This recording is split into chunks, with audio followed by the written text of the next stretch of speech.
A ruling by Europe's top court legalizing a ban on wearing religious symbols in the workplace has been met by both support and anger online, with some speculating about what this could mean for hijabis at work.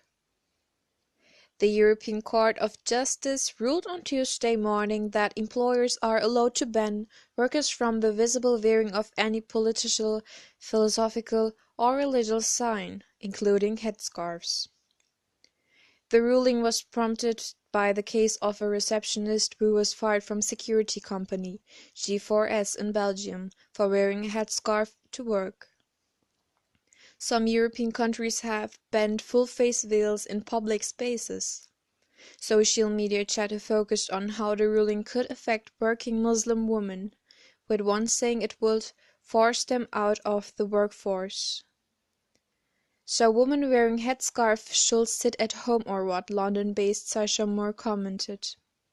Aisha told the BBC, "An optometrist who meets patients all day, how does my covering or uncovering my hair affect my performance, and why should it cause any offense to others?"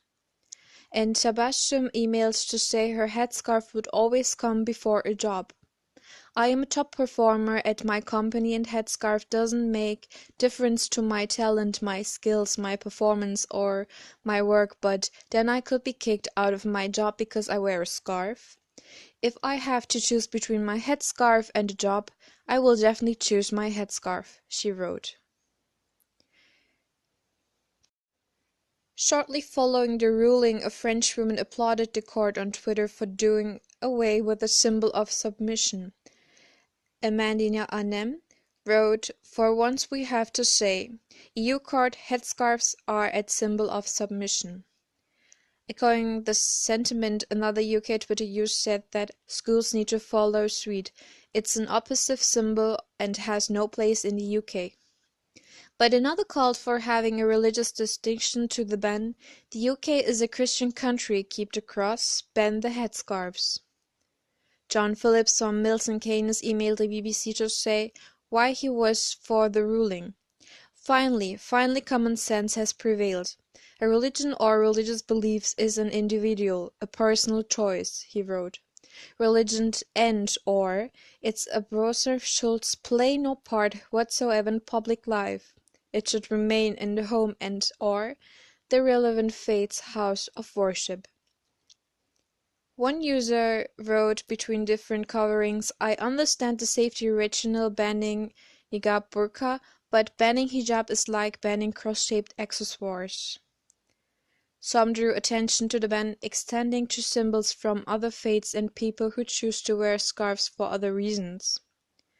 If EU ruling on headscarf does truly apply to all religious symbols, then cross-chivalry rosaries, turbans and kippah should face same bans, on Twitter user said. "So no one crosses Virgin Saint Emmanuel Child of David can be worn?" someone wrote on Facebook.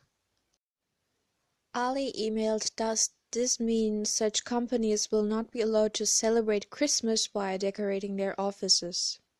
A student in the UK pointed out what she said was the contradiction between abolishing sexist dress codes at work while at the same time telling women what they can and cannot wear.